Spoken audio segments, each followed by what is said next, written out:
G'day Cost 3500 students. This video is intended to show you how to use VS Code or Visual Studio Code to connect to the getafix cluster and essentially maneuver your way around that getafix cluster using Visual Studio Code. Keep in mind, guys, that you will need to connect to the VPN for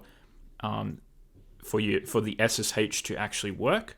Alternatively, you could be on the UQ network, so that would mean that you were on UQ campus. However, if you're off the campus, then you will be needing to connect to the VPN. So a little bit on Visual Studio Code. It's a open source program that essentially is developed by Microsoft.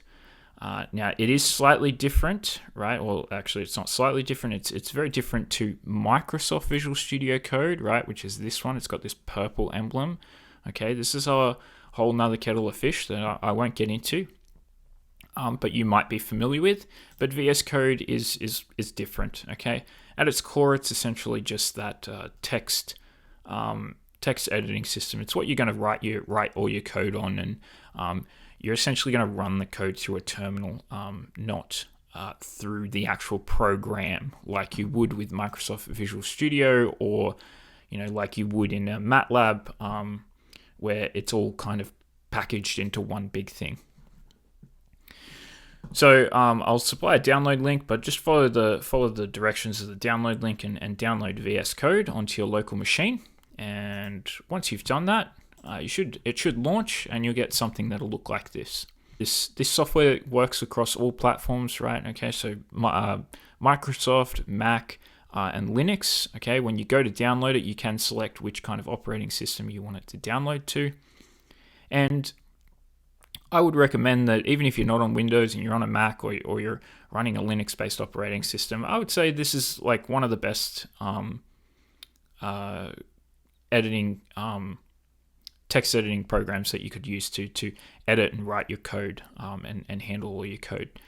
So as I said, it's a open source project, so that any kind of thing that you want to that you think you could make to make writing code or navigating through code easier. Someone's probably already written a widget or an extension for that and put it into Visual Studio Code. So the way that we access those extensions is just up in this on the side here on this left-hand corner. You'll see these 4 little squares, and that'll open up that extension window. So the way that how we want to use this is we want to actually just kind of stick in this software and connect directly to getafix. Okay, we don't want to have to go through the command prompt or another terminal and kind of deal with stuff that way. It can be a little bit less user-friendly. So this Visual Studio Code software kind of integrates everything nicely into one nice program. So we'll click on the extensions and we'll actually come up here to the search, and we'll type SSH into the search. And you want to download, or sorry, not download, install this this first one, this remote SSH. Now, when you install that, it should automatically also install this remote SSH editing configuration file, so that third one that's here. If it doesn't, just make sure you've also installed it, but it should install it as well. So once that's installed, you should see now a little green box down the bottom left-hand corner of the window. Okay, we can click on that, and a drop-down menu will come from the top of the screen. We'll click on Open SSH Configuration File, and we just want to select the first one here. It might look a little bit different for you, right? Your username might be here on your local machine. Okay, for me, my username's Daniel, but it might look a little bit different. But we just want to select that first one. Now, the nice thing about Visual Studio Code and when you're setting up this SSH config file is if you don't have it on your system, it will automatically generate one for you, okay? So if you do have a config file, then you're going to kind of know how to settle this up already, I'm assuming. But if you don't, this file's generated, and you can see where it's generated, right? It's my local disk uses daniel.ssh, and then the config file is in that .ssh file. So what we want to change these names in here to is actually just like the getafix cluster properties. Okay, so the getafix cluster, we'll make the host and the host name the same. I just like doing that so that I kind of know what's going on. The host variable, it doesn't actually matter. You can name it whatever you want, but I just like leaving it the same as the host name. So we'll put getafix.smp.uq.edu.au, and that needs to be the same for the host name. It's this host name that's important, okay? You can change host here to whatever you want, but this host name, that's the key thing. That's what it needs to be. You can't have it as anything else. The user here, you guys need to put your student ID. So that's the number that you would use to log into Blackboard, right? That's that S for whatever number you have associated to your student ID. Okay. For me, I need to put my staff ID. Okay. Which doesn't look anything like a student ID, but just be aware that your thing here will actually be your student ID. So now we can also, if we don't want to go through the VPN, okay, we can also activate port 22. All right. So if you're finding the internet's really slow with the VPN and or you just don't want to kind of be bothered to have to connect to the VPN every single time that you want to do something on the cluster, we can turn port 22 connection on. So that just means that we have to add a variable here that's port, and we just type 2022. Okay. And this should mean that we should be able to connect to the cluster without needing to VPN into the UQ network. Okay. So I know I said at the beginning of the video that you need to be on the VPN network for all of this stuff to work. However, if you include this port 2022, you shouldn't need it. You can include it anyway, even if you are on the VPN. It's not going to mess anything up. So we'll come back down to the bottom left-hand corner of the screen with the little green square, and we'll just click on that, and the drop-down menu will come up again. Now this procedure, okay, this will be the same every time you want to connect to the getafix cluster. You want to come down to that green square, click on it, come up to the drop-down menu, and we're going to click Connect to Host. And you should see now this host name here. It's getafix.smp.uq.edu.au. Okay, we'll just click on that. It should open up another window. I'll just make this large. And you can see down here, right, where those green arrows were, it says down the bottom left-hand corner here, it says opening remote. So Visual Studio Code is trying to connect to getafix. But before it does, we have to tell it a bit of information about getafix. So it's a Linux operating system. So that's what this is saying. Select the platform of the remote host. Okay. And getafix is running on Linux. So we'll select Linux. This is just a fingerprint system that's set up for SSH, just required. We just hit continue. And now it's going to ask us for our password.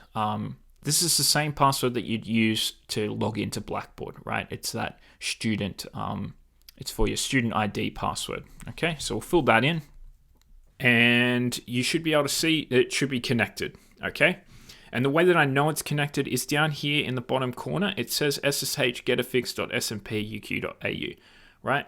That means this window here is connected to the getafix cluster. Okay, so if I come up here and I go open folder, it's going to open a folder on the cluster. It's not on your local machine. Remember that. Okay.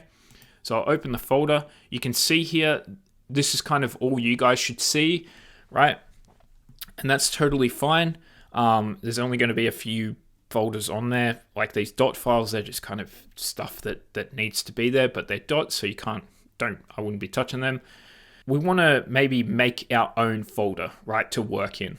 Okay, so before we jump into a folder and add it to our Explorer here, let's make a folder for us to be working in. Okay, so the way that we do that is we need to open up the terminal. Okay, so we'll come up to the top of the screen here, and we'll just go Terminal, New Terminal, and we'll get a terminal that will jump up that should pop up at the bottom of the screen. Okay, so this is just like a regular terminal. All right, so if you're on Mac or you're on Linux, right, that terminal app that's in those operating systems, this is that, but it's just incorporated into Visual Studio Code. So it's nice and neat. It brings everything together, and it's a lot simpler than having, a terminal window open and your text editor, code editor window open on whatever program you're using. It's just all in one, and it's really nice. Okay, but it is just a terminal. It's going to act exactly the same as what a terminal would. Okay. Keep in mind, this is a Linux terminal, okay? So people who are on Windows and maybe they're used to the command prompt, some of the commands are slightly different, but you'll learn them as you go along, okay? So don't think that you're missing out on any courses or anything like that. A lot of the terminal-based stuff, and I would probably say as well, bash scripts that we'll get into, a lot of that is through osmosis learning. You just learn as you're going along. There's not really a course on those that the uni has. So to make a directory, right, we just do this. We call this mk direct line. And we just, this line essentially, it's just going to make a folder. It's the same as if we were in the file system and we just said make a folder right here in where I am. Okay, so we'll just call this a test folder, right? And that's now made a folder. Okay, so if I go list, you can see right here that I now have test folder in with the bio folder. So what I want to do is come back up here and go open folder, and you can now see that drop down menu, it changed slightly. We've got this test folder here. So I'll click on that and I'll go okay. It might ask me for my password again. And this message will come up that'll just be like, do you trust this folder? And it's like, yeah, I'm the author of it. So just click away and click yes. So there's nothing in this folder, but we are in the folder, right? You can see up here in our Explorer, it says test folder, right? And VS Code is quite nice in that it does brackets just in case you've got test folder somewhere on your local machine, right? It's saying this is on that getafix cluster, okay? So even if you had multiple Visual Studio Code Windows open, you would be able to determine that, yeah, okay, I'm on the getafix cluster, I'm not on my local machine. So the way that I add a file, right, is I just come up here and you can see there's a bunch of options here. The way that I add a file is I just click on this one, right? It's a new file, and I can name that whatever I want. Let's call it Hello World.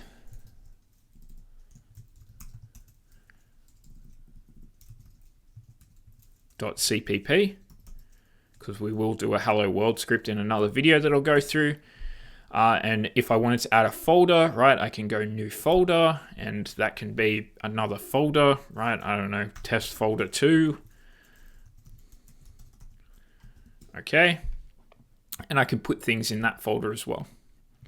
So that's essentially it, right? We're on this, we're on the getafix cluster. Okay, we don't have a terminal open. Let's just open that. We've got this terminal open, and you can see we're in test folder, right? And if I go ls, I can see that folder that I just made and that empty hello world script is right there in the folder. So if I wanted to say I wanted to pull files from getafix back onto my local machine, you can do SCP style stuff where you're copying files between your local machine and the server. That's totally fine. You can do that, right? That's in the terminal base. I'm not going to get into that. You guys can look that up, how to do that. But if you want to do it the more user-friendly way, all you need to do is come over to the Explorer window, right? And you just right-click on whatever you want to download, like move from the server onto your local machine, and you just come down here to download, and a window should open up, right? Doesn't matter what operating system you're on. You guys might recognize that this is Windows, okay? It should open up your local folder system, okay? So I'll put it on desktop. I'll come over to desktop, and I'll just save it there, right? There's nothing really in that folder, but a lot of the times the stuff that you guys are going to be downloading isn't going to be very large, so it's not going to take a very long time to download the whatever you're downloading off the system. I can come up to my file explorer and go to my desktop, and you guys can see it's copied over that test folder from the server onto my local machine. So now I can type out whatever I want. Maybe I want to work on the code locally. Okay, so say I wanted to maybe put the code back onto the server. Well, that's just as easy, okay? Just have the Visual Studio Code window open, and we can just click on the folder, and we can just do a click and drag, right? I've got this worksheet 2 folder that's on my local system, right? It's on desktop. You guys can see that on my path directory here, I'm in my desktop, and I've got this worksheet 2 folder. All I had to do is just click and drag and pop it in here. You'll get a message that'll come up, and that's it. It's moved over to the getafix system, right? So you can see here, I've got a bunch of files in here, some hello world, some GNU plot, test scripts and stuff like that, but they're now on the server. Okay, so that's how you move files between the server and your local system. Okay, that's the end of the video. Thanks.